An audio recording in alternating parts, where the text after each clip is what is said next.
জীবন, এই জীবন আসলে কি? এ হলো জন্ম থেকে মৃত্যু পর্যন্ত এই সময়। কিছু মানুষ এটা বলে থাকেন যে এই যে নিঃশ্বাস নিচ্ছে এই হলো জীবন। আর প্রত্যেক ব্যক্তি, প্রত্যেক প্রাণী, তাদের নিঃশ্বাস নির্ধারিত থাকে, নির্দিষ্ট হয়ে থাকে। তাকে সেই নির্ধারিত নিঃশ্বাস নিতেই হয়, তারপর তিনি মৃত্যু লাভ করেন। কিন্তু এটা কি সত্যি? সত্যি কি মনুষ্য জীবন এই নিঃশ্বাসের উপর নির্ধারিত থাকে? এই নিঃশ্বাসের গণনাই কি মনুষ্য জীবনের অস্তিত্ব? কখনোই নয়। মনুষ্য জীবন শুধু কিছু নিঃশ্বাস নয় যা একদিন থেমে যাবে। মনুষ্য জীবন হলো সেই নিঃশ্বাসের মধ্যেকার সেই সময় যা দেখে অন্য কারোর নিঃশ্বাস স্তব্ধ হয়ে যেতে পারে। সেই মুহূর্ত যেখানে মানুষ আপনার মধ্যে সেই প্রেম দেখতে পারে, আপনার সাহস দেখতে পারে, আপনার শক্তি দেখতে পারে, আপনার চেষ্টা দেখতে পারে, আপনার পরিশ্রম দেখতে পারে, অন্যায় আর দুর্নীতির বিরুদ্ধে আপনার যুদ্ধ দেখতে পারে। জীবনে গুরুত্বপূর্ণ সেই মুহূর্ত, সেই সময় যেটা আপনি বেঁচে আছেন। সেই সময়ে আপনি এই সংসারের অন্য ব্যক্তিদের জীবন বাঁচার একটা দিশা দেখাতে পারেন, একটা প্রেরণা যোগাতে পারেন, শক্তি দিতে পারেন, আশা দিতে পারেন। তাই জীবনে এটাই করুন, এমন একটা জীবন যাপন করুন যা অন্যের জন্য আদর্শ হয়ে থাকে।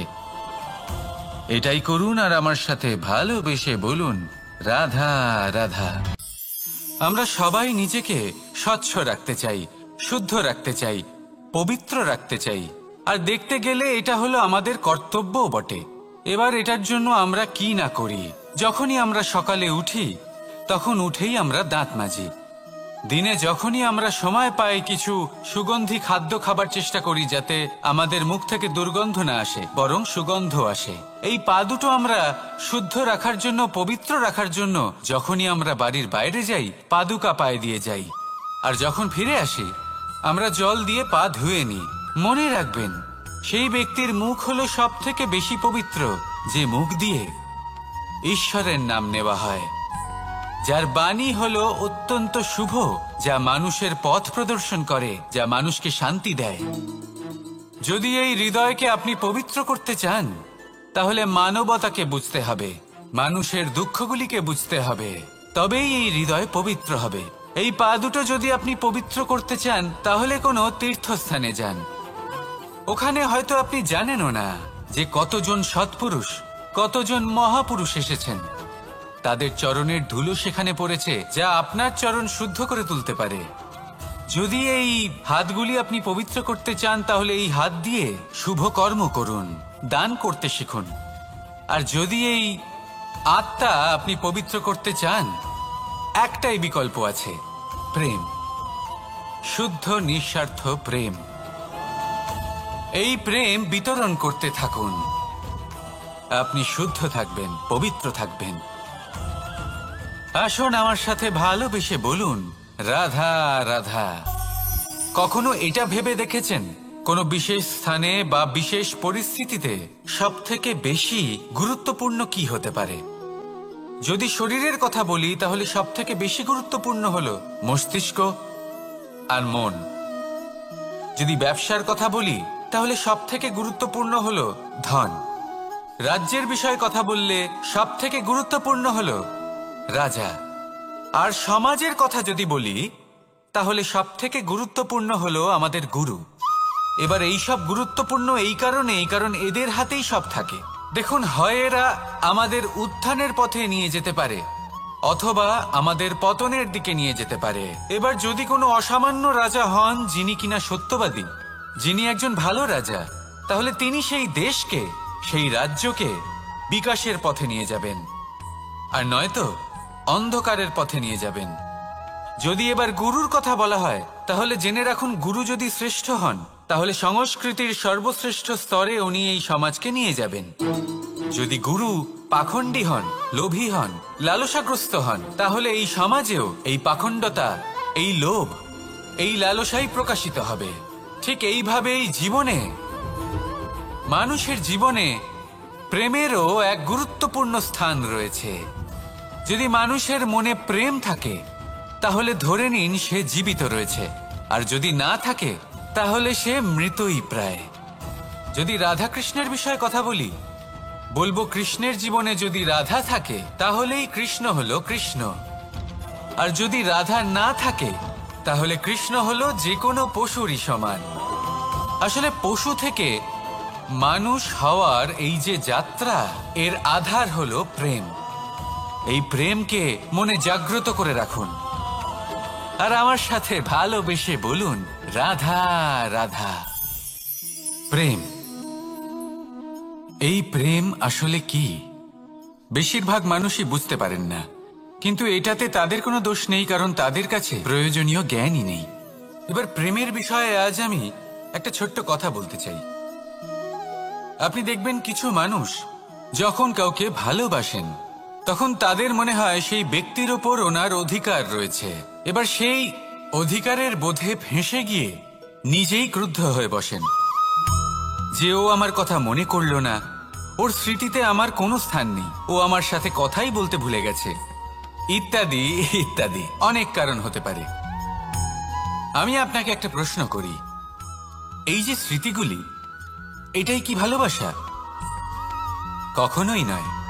প্রেম তো হলো সেই আবেগ, সেই বোধ যা এক সুগন্ধিত ফুলের মতো আপনার জীবনকে, আপনার মনকে আনন্দিত করবে, প্রসন্নতার দ্বারা ভরিয়ে তুলবে। প্রেম হলো সেই বোধ। তাই যদি আপনি প্রেমকে বুঝতে চান তাহলে প্রেমের ভাবনাকে বোঝার চেষ্টা করুন। প্রেমকে যদি যাপন করতে চান তাহলে আবেগের দ্বারা যাপন করুন, স্মৃতির দ্বারা নয়। স্মৃতির কি আছে? আজ আছে, পরবর্তীকালে নাও থাকতে পারে। সময়ের সাথে এই স্মৃতি ফিকে হয়ে যেতে পারে, কিন্তু এই আবেগ তা চিরকাল মনের মাঝে থেকে যায়। তাই আসুন আর আমার সাথে ভালোবেসে বলুন রাধা রাধা। রাজ্য, শাসন, সাম্রাজ্য, সংস্থাপনা, এগুলিকে সফল কখন বলা যেতে পারে? কোনো কোনো বুদ্ধিজীবী বলেন তখন যখন চারিদিকে শান্তি থাকে, কারোর মনে কোনো প্রশ্ন থাকবে না, শঙ্কা থাকবে না। কিন্তু আমার মনে হয় এটা অনুচিত। কোনো রাজ্যের পক্ষে বা কোনো শাসনকালে সবথেকে বড় সংকট তখন আসে যখন সবথেকে বেশি যোগ্য ব্যক্তি বা সবথেকে বেশি বিদ্বান ব্যক্তিও শুধু মুখদর্শক হয়ে বসে থাকেন। মনে প্রশ্ন আসতে থাকে কিন্তু জিজ্ঞেস করেন না, শঙ্কা উৎপন্ন হয় কিন্তু ব্যক্ত করতে পারেন না। এটা খুবই অনুচিত। এই যে প্রশ্ন, তা আসা খুব ভালো। এই প্রশ্ন অকারণে আসে না, কোনো সমস্যার কারণেই আসে। এই প্রশ্নের দ্বারা আপনি সেই সমস্যাগুলি দেখতে পাবেন যাতে আপনি এতদিন অনভিজ্ঞ ছিলেন। আর যত প্রশ্নের নিবারণ আপনি করবেন ততই আপনার রাজ্য, আপনার শাসন আরো শ্রেষ্ঠ হয়ে উঠবে। এই প্রশ্ন, এই শঙ্কা, এগুলো আপনাকে সমাধানের চূড়াতে অবশ্যই নিয়ে যাবে। সেই জন্য না প্রশ্ন করা অনুচিত, আর না শঙ্কা ব্যক্ত করা অনুচিত, আর না তিনি মূর্খ যিনি প্রশ্ন করেন, শঙ্কা ব্যক্ত করেন। তাই এনাদের কখনো দূরে করে দেবেন না, এনাদের নিজস্ব মতামত রাখতে দিন। যখন সবাই মিলে একমত হবেন তখন নিশ্চিত রূপে বলা যায় যে এই রাজ্য, এই শাসন, এই সংস্থাপনা সাফল্যের শিখরে রয়েছে। তাহলে আসুন আর আমার সাথে ভালোবেসে বলুন রাধা রাধা। প্রকৃতি, নিয়তি কখনোই কারোর সাথে পক্ষপাত করে না, প্রত্যেককে জীবনদান দেয়, সমান সুযোগ প্রদান করে। এটা সেই ব্যক্তির উপরে নির্ভর করে যে সে কিভাবে তার থেকে লাভবান হয়ে উঠবে। তার নির্বাচনের উপর নির্ভর করে, তার দৃষ্টিভঙ্গির উপর নির্ভর করে যে সে কতটা ধনাত্মক বা কতটা নেতিবাচক। দুই ধরনের মানুষ হন। এমন কিছু মানুষ হন যারা প্রত্যেক পরিস্থিতি, প্রত্যেক সমস্যা এবং বিপদে সুযোগ খুঁজে বের করেন। আর কিছু এমন মানুষ রয়েছেন যারা যে কোনো সুযোগে কোথাও না কোথাও থেকে একটা সমস্যা খুঁজে বের করেন। এবার আপনি কি চান? আপনি সুযোগ চান, তাহলে সুযোগ পাবেন। আপনি সমস্যা পেতে চান, সমস্যা তো আপনি চাইলেই খুঁজে পাবেন। চয়ন আপনারই যে আপনি কতটা ধনাত্মক থাকতে চান, কতটা নেতিবাচক থাকতে চান। ধনাত্মক থাকুন, জীবনে সব কিছু সম্ভব হবে। আসুন আর আমার সাথে ভালোবেসে বলুন রাধা রাধা। যখনই আমরা কথা বলি জলরাশির বিষয়ে, যখন আমরা তুলনা করি, তখন আমাদের খুব ভালো লাগে মিষ্টি সরোবর, পুকুর, নদী। আর আমরা অপেক্ষা করে থাকি সাগরের জন্য, সমুদ্রের জন্য। কেন করি? কারণ এই সাগর, এই সমুদ্র, এ হলো অত্যন্ত বিশাল আর ভয়ানক। এর জলও কিন্তু নোনতা, যা আমরা পান করতে পারি না। কখনো ভেবে দেখেছেন এই সমুদ্রের অন্তরে এই নোনতা জল, এই নোনতা ভাব, এটা আসে কোত্থেকে? এই যে সমুদ্র, যে প্রবাহমান নদীর থেকে যে খনিজ নির্গত হয়, তার ভান্ডার হলো এটা। সেই খনিজকে নিজের অন্তরে গ্রহণ করে, সেই নোনতা ভাব নিজের মধ্যে সমাহিত করে, আর তারপর সেই নোনতা জল বাষ্পে পরিণত হয়ে উপরে উঠে যায়, যা মেঘ হয়ে আপনার ওপর মিষ্টি বৃষ্টি হয়ে ঝরে পড়ে। এ হলো সমুদ্রের ত্যাগ, যার জন্য আপনি মিষ্টি জল পান করতে পারছেন, সে নদী থেকেই হোক বা সরোবর থেকে। সেই জন্যই হয়তো সাগর হলো এত মহান, হয়তো সেই জন্যই রত্ন সাগরে পাওয়া যায়। তাই মনে রাখবেন, ক্ষমতা তারই হয় যে ত্যাগ করতে জানে, কোনো বিষকে নিজের মধ্যে ধারণ করে নিতে জানে। তাহলে আপনিও এটাই করুন, এতটাই শক্তিশালী হয়ে উঠুন আর আমার সাথে ভালোবেসে বলুন রাধা রাধা। বৃষ্টির ফোঁটা কত ছোট, কিন্তু সাগর কত বড়, হিমখণ্ড কত ছোট, হিমালয় কত বড়। কত পার্থক্য আছে দেখুন, দশরথ পুত্র রাম আর শ্রীরাম। দেখুন, একটা ফোঁটা একসাথে মিলিত হয়ে তখন এই বিশাল সাগর তৈরি হয়। সকল হিমখণ্ড যখন একসাথে মিলিত হয় তখন এই বিশাল মহান হিমালয় গঠিত হয়। সেইভাবেই একটা ছোট্ট বনবাস দিয়ে শুরু হয়েছিল একটা যাত্রা, রাম থেকে শ্রীরাম হবার পথে, মর্যাদা পুরুষোত্তম হবার জন্য। কিন্তু এর থেকে আপনি কি শিখলেন? বিন্দু আসলে মহান নয়, মহান হলো সাগর। হিমখণ্ড মহান নয়, মহান হলো হিমালয়। অর্থাৎ কোনো মহান কাজ করার জন্য বা মহান হবার জন্য আপনাকে আরম্ভ করতে হবে ছোট থেকে। একটা অত্যন্ত সরল কিন্তু একটা গুরুত্বপূর্ণ কথা আমি আপনাকে বলতে চাই। দেখুন, আরম্ভ করার জন্য প্রথমেই আপনার মহান হবার কোনো প্রয়োজন নেই, কিন্তু হ্যাঁ, মহান হবার জন্য প্রথমে আরম্ভ করা অত্যন্ত প্রয়োজনীয়। আপনি যদি শুরুই না করেন তাহলে কখনো মহান হতেই পারবেন না। প্রকৃত নিষ্ঠা দ্বারা আরম্ভ করুন। আপনার পদক্ষেপ, আপনার কর্ম যতই ক্ষুদ্র হোক না কেন, তা করতে থাকুন, নিরন্তর চেষ্টা করতে থাকুন। তারপর দেখবেন এই যে মহানুভবতা নিজে পথ চলে আপনার কাছে আসবে। তাই আপনি এটাই করুন আর আমার সাথে ভালোবেসে বলুন রাধা রাধা। কোনো প্রাণী, মানুষ অত্যন্ত চঞ্চল হয়, একদম জলের মতো। জলও অত্যন্ত চঞ্চল, অত্যন্ত উৎসুক। জল সবসময় উৎসুক হয়ে থাকে আকাশের কাছে যাবার জন্য। সেই জন্য সে নিজেকে জ্বালায়, বাষ্প হয় আর আকাশে পৌঁছে মেঘে সমাহিত হয়ে যায়। তারপর সেই জল উৎসাহিত হয়ে থাকে যে ও কবে বৃষ্টির ধারা হয়ে মাটিতে ঝরে পড়বে। প্রখর বায়ুর বেগ সহ্য করে, তারপর মাটিতে ঝরে পড়ে। এটা জল কিভাবে করতে পারে? তার উত্তর হলো এটাই যে জল যাত্রার উদ্দেশ্য আর মাহাত্ম্য বুঝতে পারে। আর সত্যি বলতে এই যাত্রা কিন্তু অত্যন্ত গুরুত্বপূর্ণ।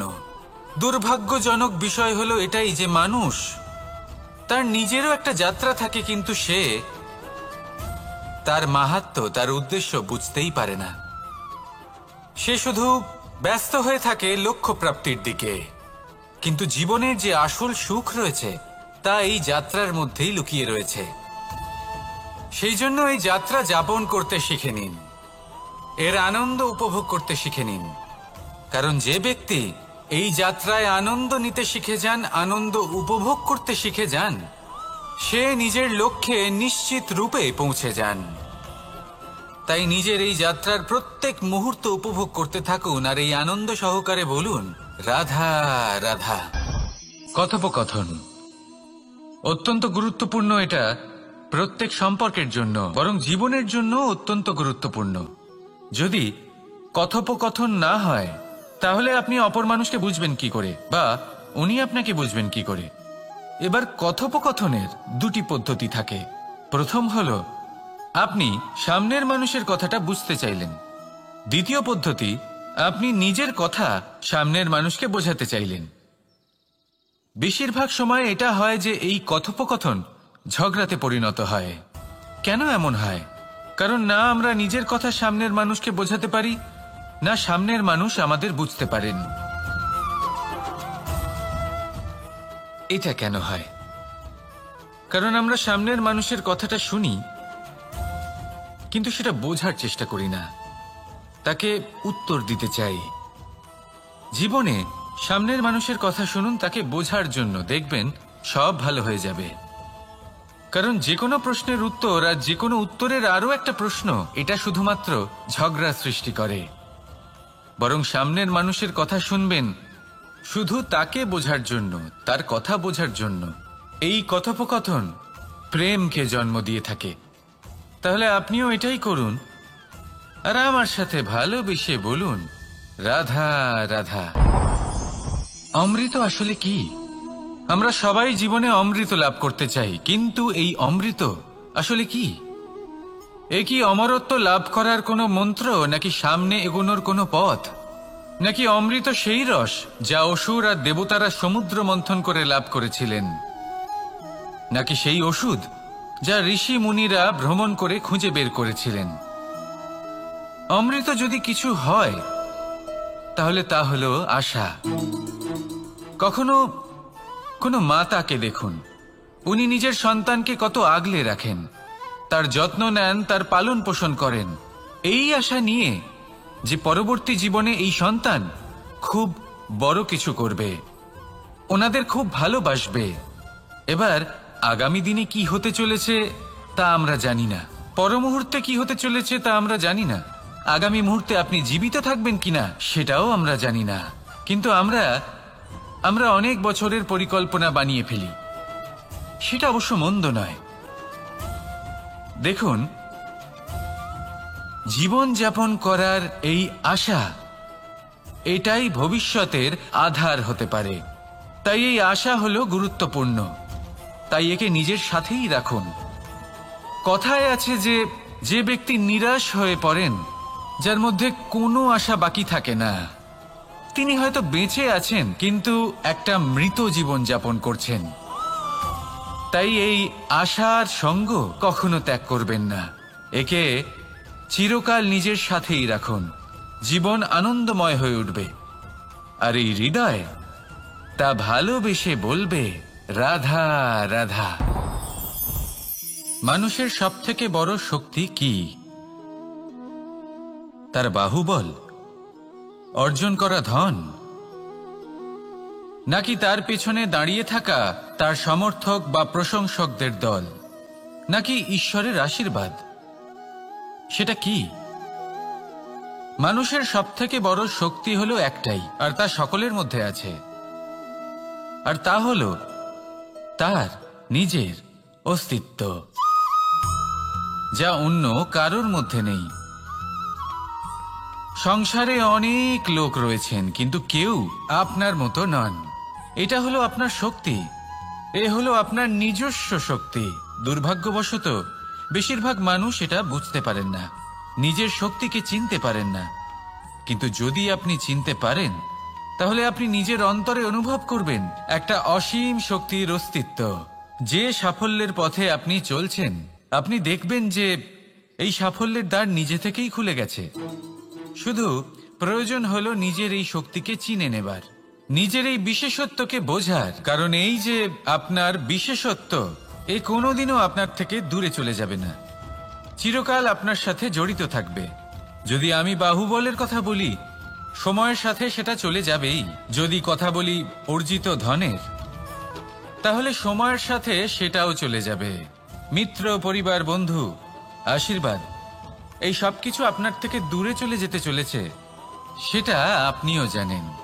কিন্তু এই যে আপনার অস্তিত্ব, আপনার বিশেষ শক্তি যা শুধু আপনার সাথে আছে, তা চিরকাল আপনার সাথেই জুড়ে থাকবে।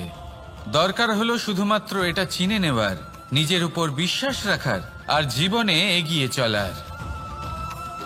আপনি যদি এটা করেন, তাহলে সবাই এটা দেখে আপনার থেকে শিক্ষা নেবেন। তাহলে এটাই করুন আর আমার সাথে ভালোবেসে বলুন, রাধা রাধা। জীবনে অনেক সময় আমরা সমস্যার জালে এমন ভাবে জড়িয়ে পড়ি যে আমরা বুঝতেই পারি না যে আমাদের কি করা উচিত, কার সাহায্য চাইবো, কার সাথে দেখা করব, বুঝতেই পারি না। অনেক সময় এমন হয় যে সমস্যা আমাদের থেকে শুরু হয় না, অন্য কারোর থেকে শুরু হয়। অনেক সময় এই সময় এমন খেলা খেলে যে আপনি সেই সমস্যায় ফেঁসে যান। কিন্তু সমস্যা যেখান থেকেই শুরু হোক না কেন, সেই সমস্যার সমাধান আপনাকে করতেই হবে। অনেক সময় মানুষ এমন বলেন, আমার অতীত এত বাজে, সেটা শুধরে কি হবে। এই ভুলটাই তারা করে বসেন। দেখুন, আগে যা হয়ে গেছে, যা শুধুই অতীত, যা সত্য তা কখনো বদলানো যাবে না। কিন্তু এটাও সত্যি যে এখন থেকে সামনের যে পথ, সেটাও আপনার হাতে রয়েছে। আপনি একে ভালোও বানাতে পারেন, খারাপও বানাতে পারেন। তাই আপনার এটা শুধরে নেওয়াই উচিত। কারণ মানুষ আসলে তার নিজের অতীতকে নয়, তার বর্তমানকে প্রভাবিত করতে পারে। এই বর্তমানই পরবর্তীকালে অতীত হবে, যা আপনি শুধরে নিতে পারেন। তাই আপনি সেই চেষ্টাই করুন, নিরন্তর চেষ্টা করুন। ধন্যাত্মক দৃষ্টিভঙ্গি নিয়ে নিজের বুদ্ধি প্রয়োগ করুন, সাহসের সদ্ব্যবহার করুন, যাতে আপনার আগামী সময় আপনি আরো ভালো করে তুলতে পারেন। আপনার সমাপ্তি আর সমাপ্তির পথে এই যাত্রা, তাকে আপনি সুখময় করে তুলতে পারেন। তাহলে এটাই করুন আর আমার সাথে ভালোবেসে বলুন, রাধা রাধা। আমাদের এই বর্তমান আর ভবিষ্যৎকে সুন্দর করার উপায় কি? কেউ বলবেন, আজ নিরন্তর পরিশ্রম করতে থাকো, কর্ম এবং চেষ্টা করতে থাকো। তার থেকেও বেশি গুরুত্বপূর্ণ কিছু আছে, বিগত অতীতের সাথে শান্তি স্থাপনা করা। কারণ অনেক সময় আপনার এই অতীত আপনাকে সামনে অগ্রসর হতেই দেয় না। আর অতীতের এই বিতৃষ্ণা যদি আপনি ভুলতে না পারেন, তাহলে বর্তমানের এই মিষ্টি সুখ আপনি কিভাবে উপভোগ করবেন, ভবিষ্যৎকে কিভাবে সুন্দর বানাবেন? তাই এই অতীতকে ভুলে যান, এর থেকে যা শিক্ষা প্রাপ্ত করার করে নিন, আর বর্তমান এবং ভবিষ্যৎকে আরো সুন্দর করে তুলুন। আর আমার সাথে ভালোবেসে বলুন, রাধা রাধা। কথায় আছে যে নিজে করে দেখো, নিজে অভিজ্ঞতা প্রাপ্ত করো, নিজে শেখো, নিজে জানো। এতে কোনো কিছুই অনুচিত নেই। দেখুন, এমন নতুন কিছু করা যা আজ পর্যন্ত কখনো কেউ করেননি, তার থেকে যে অভিজ্ঞতা আসবে তা না শুধু আপনার জন্য বরং সবার জন্য লাভদায়ক হবে। যারা আপনাকে দেখে শিখছেন তাদেরও এতে লাভই হবে। কিন্তু সমস্যা কোথায় উৎপন্ন হয় সেটা আমি আপনাকে বলি। আমাদের জীবনকাল এতটাও বড় নয় যে প্রত্যেক কাজ করে আমরা অভিজ্ঞতা দ্বারা কিছু শিখতে পারবো। এবার ধরুন, এই যে আগুন গরম হয়, এটা জানার জন্য সংসারের প্রত্যেক মানুষকে আগুনে হাত দেওয়ার কোনো প্রয়োজন নেই। সংসারে অনেক লোক রয়েছেন, অনেক মহাপুরুষ ছিলেন, বিদ্বান লোক ছিলেন, বুদ্ধিমান লোক ছিলেন, যাদের অভিজ্ঞতা দ্বারা আমরাও শিখতে পারি। ওনাদের জীবনকে দেখে আমরাও অভিজ্ঞতা লাভ করতে পারি। যদি এটা করেন তাহলে জীবন আরো কিছুটা সরল হয়ে যাবে। নয়তো আমাদের কাছে তো বিকল্প রয়েছেই। আগুনে হাত দিয়ে দেখুন, সমুদ্রে ঝাঁপ দিয়ে দেখে নিন, অনেক বিকল্প রয়েছে। সিদ্ধান্ত আপনারই। তাই সঠিক সিদ্ধান্ত নিন আর আমার সাথে ভালোবেসে বলুন, রাধা রাধা। জীবনে যখনই আমাদের সামনে কোনো সংকট আসে, তখন আমাদের সামনে দুটো পথ খোলা থাকে। প্রথম পথ ভয়ভীত হয়ে যাওয়া, দ্বিতীয় পথ সাহসের সাথে তার সম্মুখীন হওয়া। এই দুইয়ের উদ্দেশ্য সমান, লক্ষ্য হলো সমান, আত্মসুরক্ষা, জীবন রক্ষা। কিন্তু ভয়কে দুর্বল মনে করা হয় আর সাহসকে আপনার বল বলে মনে করা হয়। কারণ হলো এটাই যে ভয় তা হলো শুধুমাত্র একটা প্রতিক্রিয়া, আর সেইখানে সাহস এটা হলো একটা নিশ্চয়, একটা প্রতিবদ্ধতা। আর যদি সাহসের সাথে আপনি সংকটের সম্মুখীন হন, তাহলে হয়তো সেই সংকট আপনি চিরকালের মতো দমন করতে পারবেন। কারণ বিপদ যখন আসে তখন সর্বপ্রথম আমাদের দ্বন্দ্ব হয় এখানে, মনে। সেই বিপদের সম্মুখীন আমরা এখানে হই। যদি এই হৃদয়কে, এই মনকে আপনি সাহসী করে তুলতে পারেন, তাহলে তাতে কখনো ভয় আসবে না। আর সেই বিপদের সম্মুখীন হওয়াও সরল হবে, জয়লাভ করাও সরল হবে। তাই নিশ্চিত রূপে সাহস হলো অধিক শ্রেষ্ঠ। জীবনে যখনই কোনো সংকট আসবে, তখনই সাহসের সাথে তার সম্মুখীন হন, আর আমার সাথে ভালোবেসে বলুন, রাধা রাধা। আমরা সকলে জীবনে ঈশ্বরের কাছে কিছু না কিছু প্রার্থনা করি, আর ঈশ্বর যখন আমাদের মনস্কামনা পূরণ করেন তখন আমরা প্রসন্ন হয়ে যাই। কিন্তু যখন ঈশ্বর আমাদের মনস্কামনা পূর্ণ করেন না, তখন আমরা ভাবি, সন্দেহ করি যে সত্যি ঈশ্বর আছেন। আপনাকে একটা কথা বলি, আপনি যদি ঈশ্বরের সম্মুখে নিজের ইচ্ছে বা মনস্কামনা রাখেন আর ঈশ্বর তা পূরণ করেন, তার অর্থ হলো ঈশ্বর এটা জানেন যে আপনার তার প্রয়োজন রয়েছে। কিন্তু যদি আপনি কামনা করেন আর তা পূর্ণ না হয়, তাহলে শুধু এটা মনে রাখবেন যে ঈশ্বর সেই সব দেখতে পান যা আপনি দেখতে পাচ্ছেন না।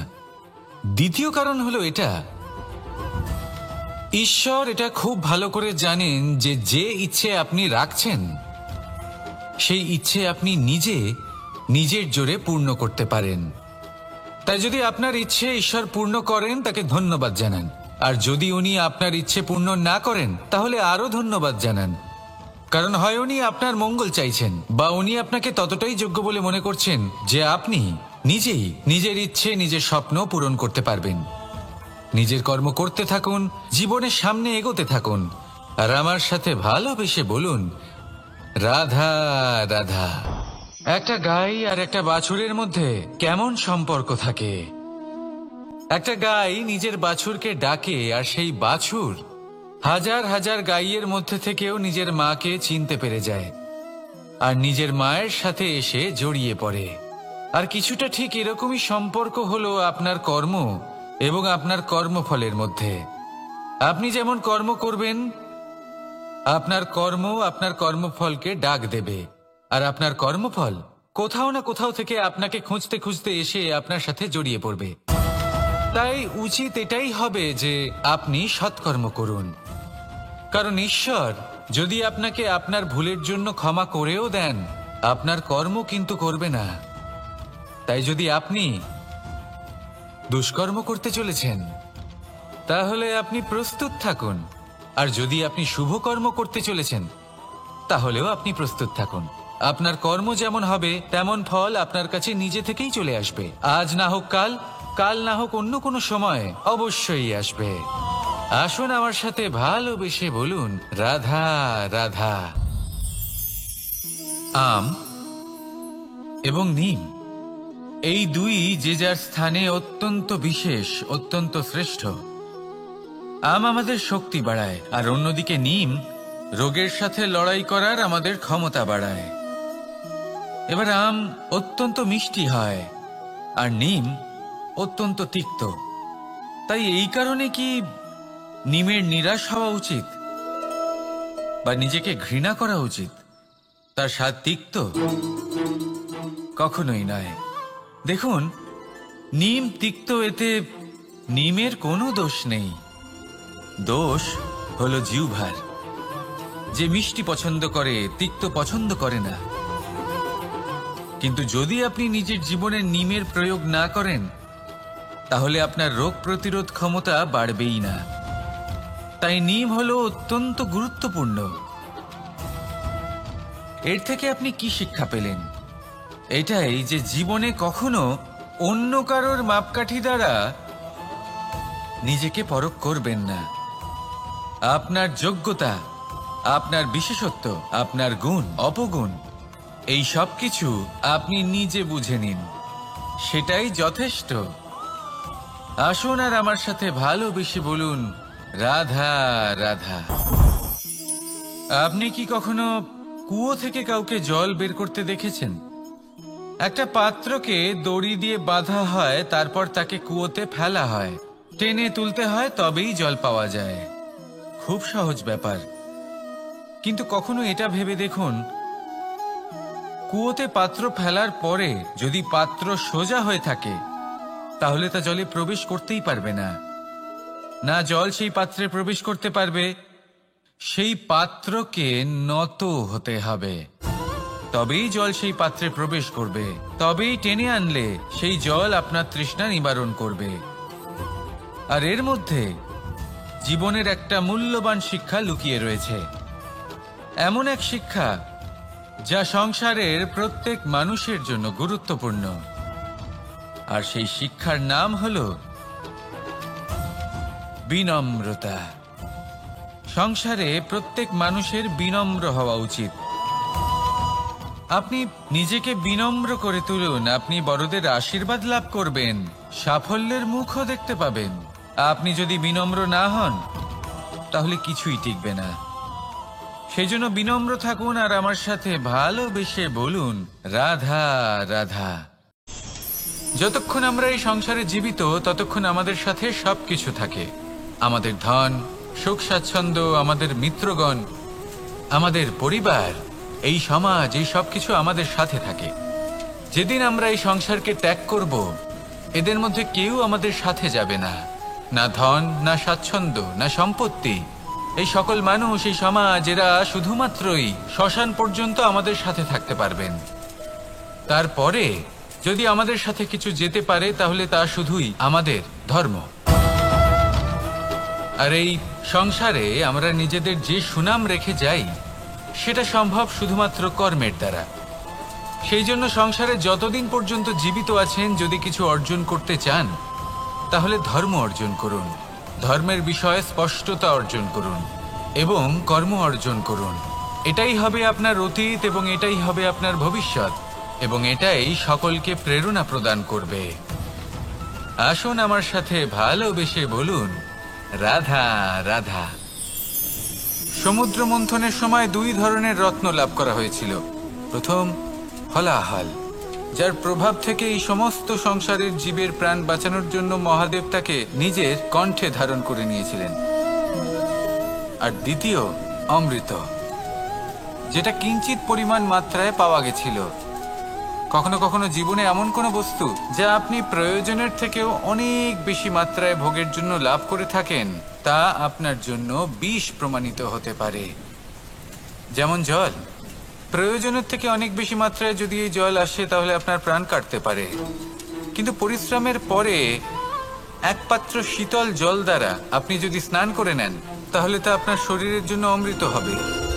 পরিশ্রম করার পরে যদি আপনার শরীর এক পাত্র খাবার লাভ করে তাহলে তা আপনার শরীরের জন্য অমৃত। কিন্তু যদি কোনো পরিশ্রম না করেই আপনি দিনরাত শুধুই খাবার গ্রহণ করতে থাকেন তাহলে আপনার কাছে তা বিষ সমান। বিষ এবং অমৃত গ্রহণ করাটা আপনার উপরে নির্ভর করছে। কোনো বস্তু আপনার পক্ষে বিষও হতে পারে, আবার অমৃতও হতে পারে। নির্ভর করছে যে আপনি সেটা কিভাবে ব্যবহার করছেন, কতটা মাত্রায় ব্যবহার করছেন। আসুন আমার সাথে ভালোবেসে বলুন, রাধা রাধা। অনেক সময় আমাদের মনেই ভাবনা আসে যে আমাদের নিরীহ স্বভাবের সুযোগ নিয়ে এই সংসারের মানুষ শুধু আমাদের দুঃখই দেয়। কতবার এমন মনে হয় যে আমরা সবাইকে সাহায্য করার জন্য এগিয়ে যাই আর সকলে আমাদেরই দোষ দেয়। অনেক সময় এমন মনে হয় যে আমরা শুধুই সৎকর্ম করি, সকলের ভালো চাই, কিন্তু সকলে আমাদেরই বিষয়ে খারাপ কথা বলতে থাকে। দুঃখ হয়, কিন্তু আমাদের এটা ভেবে দেখা উচিত যে মানুষ আম গাছের গায়ে পাথর ছোড়ে, শাল গাছের গায়ে পাথর কেন ছোড়ে না? কারণ এই আম গাছে পাওয়া যায় মিষ্টি এবং সুস্বাদু ফল।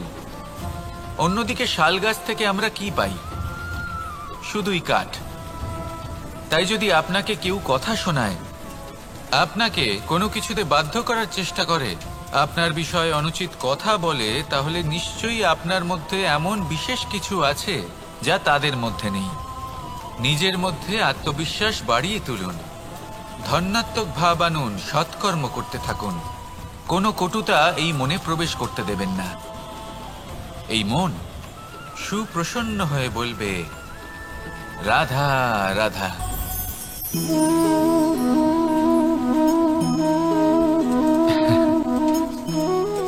ঘুমের মধ্যে আমরা বিভিন্ন ধরনের স্বপ্ন দেখি, কিছু সুখের, কিছু দুঃখের, কিছু অত্যন্ত ভয়ানক। কিন্তু সত্যি কথা বলতে এর উপর আমাদের কোনো নিয়ন্ত্রণ নেই। কিন্তু আমি এমনও কিছু ব্যক্তিকে দেখেছি যারা খোলা চোখে স্বপ্ন দেখেন এবং তা যাপন করেন। নিজেদের একটা আলাদা স্বপ্নের নগরী আছে ওনাদের, সেখানেই জীবন যাপন করেন। আসল বাস্তবটা কি তাতে ওনাদের কিছুই যায় আসে না। এমন কিছু মানুষ আছেন যাদের কাছে বিন্দুমাত্র জ্ঞান নেই, সে না হয় ঠিক আছে, কিন্তু জ্ঞান এমনভাবে প্রদান করবেন যে মনে হবে সংসারের সমস্ত জ্ঞান তাদের কাছেই রয়েছে। এমন কিছু মানুষ আছেন যারা ভালোবাসতে জানেন না, আর তাও আমি মেনে নিলাম। কিন্তু কথা এমনভাবে বলবেন তাতে মনে হবে যেন প্রেমের বিষয়ে সবকিছু শুধুমাত্র ইনিই জানেন। এবার আমি এমন কথা অবশ্যই বলছি না যে আপনি এরকম করেন, কিন্তু যদি কোনো ব্যক্তি এরকম করেন তাহলে তার এটা মাথায় রাখা উচিত যে সেই ব্যক্তি অন্য কারোর সাথে নয়, নিজের সাথে অনুচিত করছেন। কারণ এমন কাজ করে উনি নিজের দোষ, নিজের অপগুণ সংসারের কাছে নয়, নিজের কাছে লুকোচ্ছেন। আপনি যদি নিজেকে বুঝতে না পারেন, সম্পূর্ণরূপে নিজেকে আকলন না করেন, নিজের অপগুণ, নিজের দোষ পূর্ণরূপে না বুঝতে পারেন, তাহলে এটা কি করে বুঝবেন যে নিজেকে কিভাবে শুধরে নিতে হবে?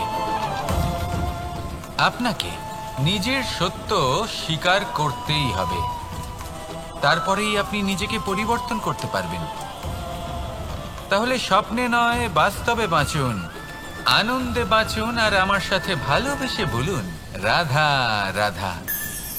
ইচ্ছে বড়ই বিচিত্র জিনিস। এই ইচ্ছে যদি তা পূর্ণ না হয় তাহলে তা ক্রোধকে জন্ম দেয়, যদি তা পূর্ণ হয় তাহলে লোভকে জন্ম দেয়, যদি সময়ের মধ্যে পূর্ণ না হয় তাহলে শোককে জন্ম দেয়, আর যদি সময়ের পূর্বেই পূর্ণ হয়ে যায় তাহলে অহংকারকে জন্ম দেয়। সকলের ইচ্ছে থাকে, আপনারও অবশ্যই থাকবে, তা অবশ্যই পূরণ করবেন।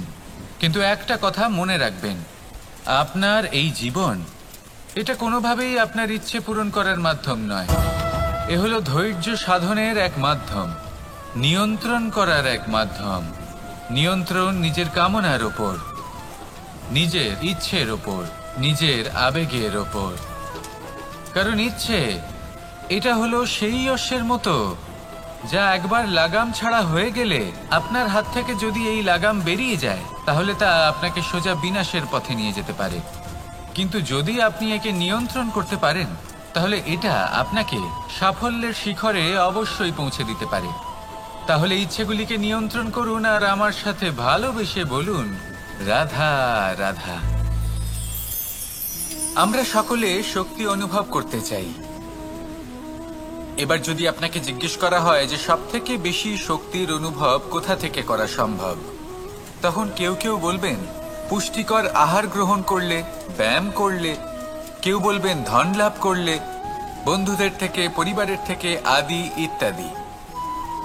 এইভাবে আপনি শক্তির অনুভব অবশ্যই করতে পারেন, কিন্তু সবথেকে বেশি শক্তির অনুভব যদি আপনি করতে চান তাহলে তা পাবেন শুধু একতার দ্বারা, সংগঠনের দ্বারা। যদি আপনাকে উদাহরণ দিই, নিজের এই হাতটাকে দেখুন, 5টা আঙুল রয়েছে। কোনো একটা বস্তুকে নিজের একটা আঙুল দ্বারা তুলে ধরার চেষ্টা করে দেখুন, বড়ই কষ্ট হবে। তখন আপনি বুঝতে পারবেন যখন এই 5টি আঙুল একত্রিত হয় তখন কোনো কাজ কতটা সহজ হতে পারে। এটাই হলো শক্তি, একতার। সব থেকে ভালো উদাহরণ যদি আপনাকে দিই তাহলে বাঁশি। এই বাঁশি থেকে অত্যন্ত মধুর সুর নির্গত হয় যা সবার মন প্রসন্ন করে দেয়। এই কথা সত্যি, কিন্তু এই বাঁশি আমি একটা বা দুটো আঙুল দিয়ে বাজাতে পারবো না। আমাকে প্রত্যেকটা আঙুল ব্যবহার করতেই হবে, তবেই এর থেকে মধুর সুর নির্গত হবে যা সকলকে প্রসন্ন করবে, ঠিক কিনা? ঠিক এইভাবেই যদি আপনি চান যে আপনার জীবনরূপী বাঁশি থেকেও মধুর সুর নির্গত হোক বা সবার মনকে প্রসন্ন করে তুলুক, তাহলে আপনাকেও জীবনে একতা নিয়ে আসতেই হবে। আপনি একাও কর্ম করতে পারেন, পথ চলতেও পারেন, সামনেও এগোতে পারেন, সাফল্যও লাভ করতে পারেন। কিন্তু যখন সকলে একসাথে এগোবেন, সেই পথে চলবেন, সেই কর্মই করবেন, তখন লক্ষ্যে অবশ্যই পৌঁছবেন, সাফল্য অবশ্যই লাভ করবেন। কিন্তু সেই সাফল্য এবং তার আনন্দর সংমিশ্রণটাই একটু অন্যরকম হবে। তাই জীবনে ঐক্যবদ্ধ হন, একসাথে মিলে এগোতে থাকুন, আর আমার সাথে ভালোবেসে বলুন, রাধা রাধা।